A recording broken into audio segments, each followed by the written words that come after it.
It's time for another edition of Lewis at Large, 60 minutes of smart talk radio featuring guests from all walks of life in conversation with your host, Warner Lewis. So sit back and lend us your ears for the next hour. Now here with today's first guest is the host of Lewis at Large, Warner Lewis. Well, welcome everybody to another segment of Lewis at Large. Yours truly, Warner Lewis from the flight deck. And as always, as you know, some smart talk radio is in your future. In this segment, very pleased to have with us Jeremy Dauber. He is the professor of Yiddish language, literature, and culture at Columbia University. He's the author of numerous books on Jewish literature, including one that was a finalist for the National Jewish Book Award. He lives in New York, New York. What can be better than that? And again, a brand new work called Jewish Comedy, A Serious History. Jeremy Dauber, how are you, my friend? I'm wonderful. Thank you so much for having me on the show. Well, we're very pleased to have you here and have not talked in some 700-plus shows specifically about Jewish humor, but let's do it now. Well, let's do this. Let's give our audience a little bit more of a setup. Tell us a little bit about some of the teaching that you do and some of the past works you've done.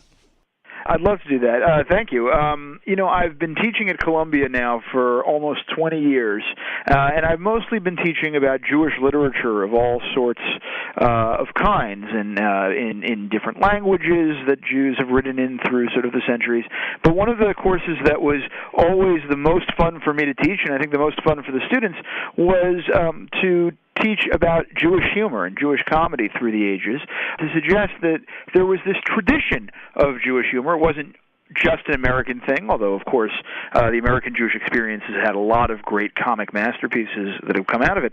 But starting from the Bible and moving all the way to Twitter, there is a kind of continuity and tradition about sort of what has led Jews to make jokes of their experience and their life, and what kind of literature comes out of that. And I thought it was time to write some of that stuff up in a book.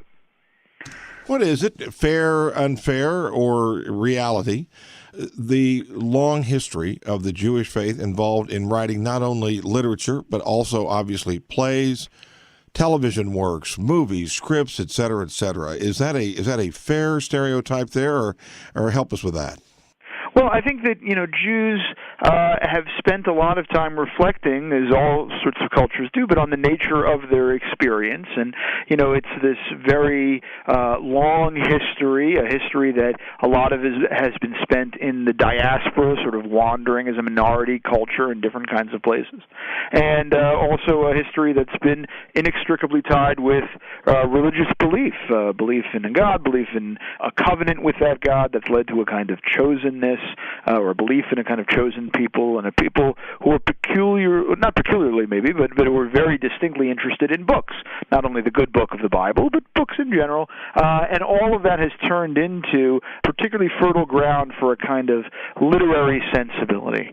And so there's been a tremendous amount, as you say, of literature in all different kinds of ways, novels and short stories and plays and songs and all sorts of things. And some of it has been a comic or comedic take on those experiences. That's the kind of story that I wanted to look at, because it seemed to me to be a kind of way to look at the whole. If we find out about what makes a group of people laugh, you're a little bit of a way to understanding sort of what makes them tick. What about, and again, let's take this even to a broader context. We're talking specifically right now about the Western Hemisphere, but take us around the world. Do we find the same around the world, that those that write comedy and not tend to be Jewish? That's sort of a ridiculous statement. But again, I'll put it this way. The Jewish influence on comedy, or literature and comedy specifically, is worldwide. I think that's true, although I think you're right to suggest or intuit that different cultures have had different kinds of Jewish experiences and influences on their comedy. So just to take three different examples very briefly, Israel, of course, sort of a Jewish state, has had a tremendous amount of Jewish influence in comedy, because there are different kinds of Jews, some who come from Eastern Europe originally, some who come from other parts of the world, North Africa, Africa and the Middle East. There are all different kinds of Jewish humor that are kind of blending together.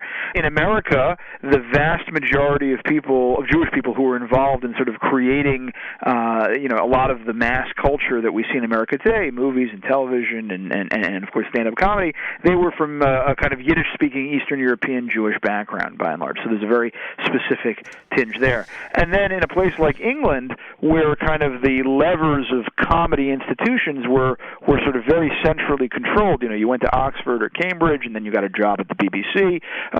When Jews weren't necessarily allowed as much into those precincts, you probably had less of a distinct Jewish comedy that kind of transpired sort of as part of the general culture. So, like we're saying, it really depends on the particular circumstances of how Jews were able to make their way into the majority cultures. If you just joined us again, yours truly, Warner Lewis from the flight deck of Lewis at Large Radio. We're talking to Jeremy Dauber. He is the professor of language, literature, and culture at Columbia University. He is also a prolific author and a brand new work called Jewish Comedy, A Serious History. So if we look at Jewish comedy, as you began to put this thing together, the amount of proliferation and the amount of material is enormous. Where do you start? Did you have a particular group of writings or particular sources in mind, or was it sort of discovery for you all along the way? It's a great question. I mean, there were certainly, I had been teaching about this topic sort of throughout my 20 years at Columbia. So over the years, there had been a couple of particular comic sources that really had spoken to me. Some of them were from my childhood. I'd grown up with Mel Brooks and Woody Allen and Philip Roth a little bit, people like that. And so I knew that they were going to be involved. And some of them came from sort of other scholarly interests. One of my areas that I work on is of Yiddish literature, the literature of the Eastern European Jews. And there were certain writers who I knew might be less familiar to a general American reading public, but I was interested sort of in including. And I was also very interested in sort of suggesting that there was this long tradition of Jewish comedy that went all the way back to the Bible. And so a lot of books about Jewish humor, a lot of takes on Jewish humor, really focus either just on America or just on the modern period. And I knew that I really wanted to include some of that stuff too. So these were a number of the things that I tried to put together. And then over the course of research, there were lots of things that I came across that I had never thought about or I'd never heard of or I didn't know that much about. So one of the examples of that was I had learned about a number of American Jewish women, for example, who were very popular at the times that they were going. People in the 50s who did these sort of long-playing comic party records that were kind of sold under the table and a little risque, and they really had not kind of made it into the stuff that I had learned about before. So it was a pleasure to kind of include them and maybe introduce them to some more readers.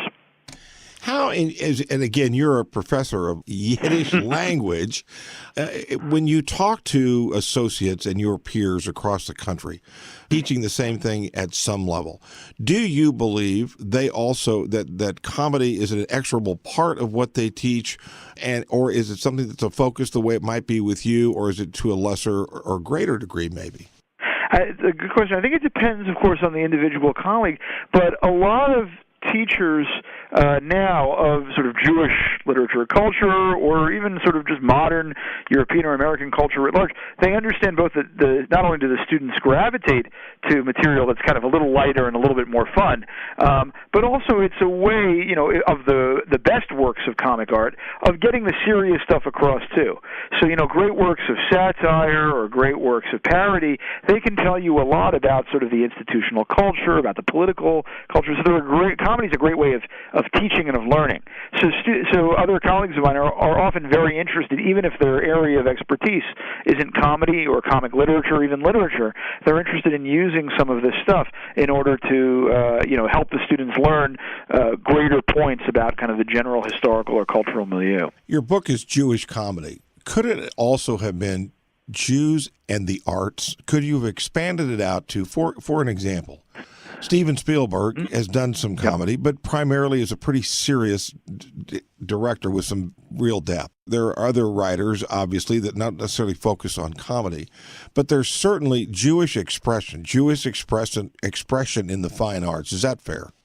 I think that is. I think it's a fair thing to say that, particularly in places where the cultural doors have been open, sometimes more open than, and others and in more different periods, but open to Jews have found that they want to speak not only to their own group, but to the larger culture, right? And I think there's a remarkable story to be told, and various people have told different parts of the story about how American Jews have been centrally involved in all sorts of different ways in the creation of American culture. My next book that I'm starting to work on now is a history of American comic books and graphic novels. And even though that is not an explicitly Jewish story, there are a lot of Jewish creators in that industry, sort of almost all through the first 75 to 100 years of its history. And that is not necessarily a Jewish story, but it also is a Jewish story. Love the kind of way you're talking about. What about when you talked to some of the writers and you did some of the research, how much did they share with you, or do you believe that their Jewish heritage influenced their writing, or was it merely coincidental? It's I think it's an important question. I should say that I did not do a lot of interviewing. In fact, I did very little interviewing of any sort for this book. But I did read a lot of interviews that many of these creators had done, and they really take a panoply of different positions on that question. Some of them say, "Well, of course, my Jewish heritage is very important because the material that I'm doing is deeply steeped in Jewish culture or history or what have you, and there's no way I could have done it, without sort of my Jewish sensibility. The comedy wouldn't have made sense." Other people say, I know my Jewish background is very important to me as an artist, as a personal creator of art, but I'm not 100% sure kind of how I do it. And then it's the critic's job to kind of say, well, maybe this is how you do it. Maybe, maybe something like that. And then there are other people who say, I really don't see myself as a Jewish artist. I see myself as an American artist or a British artist or what have you. And yet, you look at the material and it's suffused with Jewish questions or Jewish history, Jewish culture, or some kind of Jewish comic sensibility. And then you may say, well, with all due respect, sometimes, we might disagree on whether or not this is a work of Jewish comedy or not. Philip Roth is a great example of this, who sort of at the beginning, at different points in his career, has kind of said, I don't really see myself as particularly a Jewish artist. I am someone who writes about the milieu I grew up in, and it happens to be, a Jewish one. And I think at different points he's come back and forth to agree or disagree with that self-assessment. Mel Brooks, gosh, Woody Allen, boy, you keep going with Jerry Seinfeld. If you were to sit them in a room and say, how much of your faith influences your thought in general, and so therefore influences the humor and your perspective?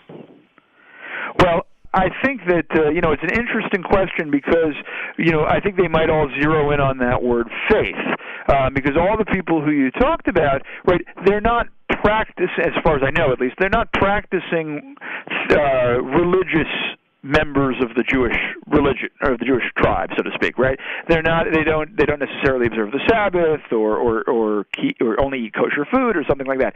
And yet, in various ways, all of them seem inextricably connected to their Jewish backgrounds. I think background or culture would be a word that all of them in different ways would use. For Allen, in some of his sort of more autobiographical materials, he just can't separate himself from sort of these kind of Jewish cultural settings that he grew up in, and sort of the language and sort of the tones of voice and all of those kind of things. I think that would be the case with Mel Brooks, even more explicitly. Brooks is certainly very comfortable using a lot of Yiddish in his movies, and thinks of himself as a kind of Jewish pugnacious outsider trying to battle his way in, and very much defines himself in some of his most important works as, fighting Nazis, right? Which is not only a Jewish thing to do, but is also a Jewish thing to do. Right. And Seinfeld, I think, is very, very interesting because he is someone who, on the one hand, didn't necessarily project the kind of Jewish comic presence. A lot of his jokes when he was a stand-up weren't Jewish jokes, and yet his show, even though there were many of the characters on it weren't Jewish, was one of the shows that was most responsible on television for putting sort of an explicit Jewish presence on the air and led to a real change in that representation. Again, we're with Jeremy Dauber. He is a professor of Yiddish literature and culture at Columbia University. He's got a brand new work called Jewish Comedy, A Serious History. Jeremy, there's 7 chapters, amongst other things, in the book. We're not going to go through every one of them, but there's a couple I would like to have you expound on just a little bit. Now, Sure. First chapter, titled What's So Funny About Anti-Semitism? Share with our listeners a little bit some about that. Sure. One of the ways that when you take somebody, you talk to somebody and you say, what is Jewish comedy? If you had said Jewish comedy is something, right? A lot of times they would say, well, Jewish comedy is a response to anti-Semitism, a response to persecution. It's a way of coping. And one of the points of the book is to say, well, Jewish comedy isn't necessarily any one thing. It's a whole bunch of different things. But there's no question that one of the things that Jewish comedy does is it's a way of trying to deal with the fact that there are all of these people out there, whatever that means, right, out there, who are hostile to the Jews. And how do we deal with that? And there are all sorts of different strategies that developed through Jewish history. Some of them were, we need to make jokes about it, and even though that doesn't solve everything, it helps us cope with it, right? Some are, well, if we can create a kind of comedy. Mel Brooks once famously said, if they're laughing at you, how can they bludgeon you to death? Right, so it's a way of kind of coping, a defense mechanism. There are other ways of being aggressive and saying, maybe even behind a kind of a language that the hostile person doesn't understand, saying, I'm going to make fun of these people, and that sort of makes me feel good too. So there are all kinds of different approaches to this humor of anti-Semitism, and that's been a sort of very long-standing and unfortunately a very fruitful source of Jewish comedy through the centuries. What about the last chapter is titled Jewish Comedy, Hold the Jewishness? Share with our Lewis at Large listeners some of that perspective. So, this to me is one of the questions, was catalyzed by one of the questions that I get the most, which is to say, what is Jewish comedy like now? And particularly, usually I'm speaking to Americans.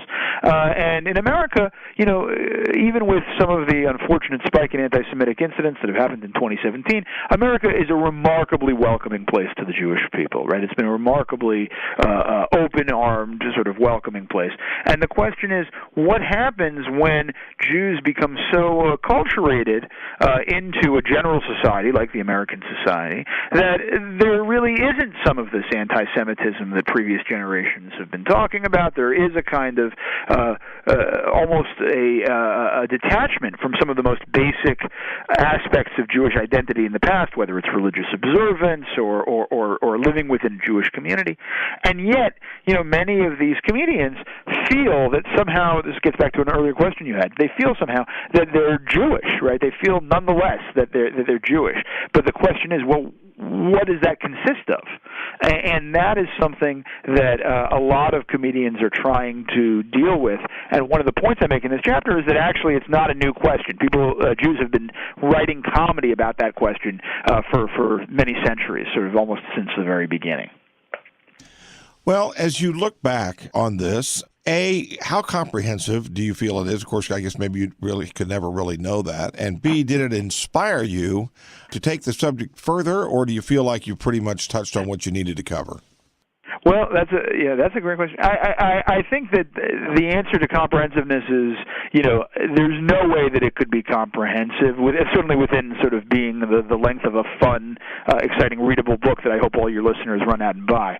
I think that, there are many people who I've left out, and there are many parts even of the people of the comedians, people will come up and say, well, how about this joke that Woody Allen tells? And, that isn't necessarily included. So there's certainly a lot to be done. And, of course, Jewish comedy is still being created every minute, and so great masterpieces are currently kind of rolling off the press and on television, on film. So there's always going to be more, and that's exciting. Maybe that will mean there'll be a revised edition in a few years or something like that. I hope so. But I think that it does, or I like to think that it does a good job of kind of really giving not just an introduction, but sort of a full sense of what the main contours, the greatest hits, the general story of what Jewish comedy is, of this trying to tackle this pretty big mountain. Well, the book has been released fairly recently. I'm curious, though, what kind of a reaction you've got, either from the comedic community, so to speak, and the creative community, or just otherwise. Yeah, well, I can tell you that my parents like it. That certainly that helps. Wow. So, I mean, I think that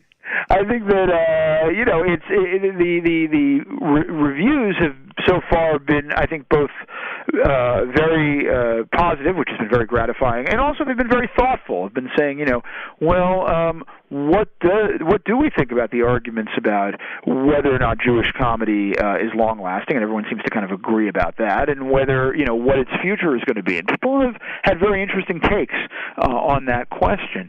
Is it dying? Is it even more fruitful than ever? I tend to think sort of the second, but people have different arguments.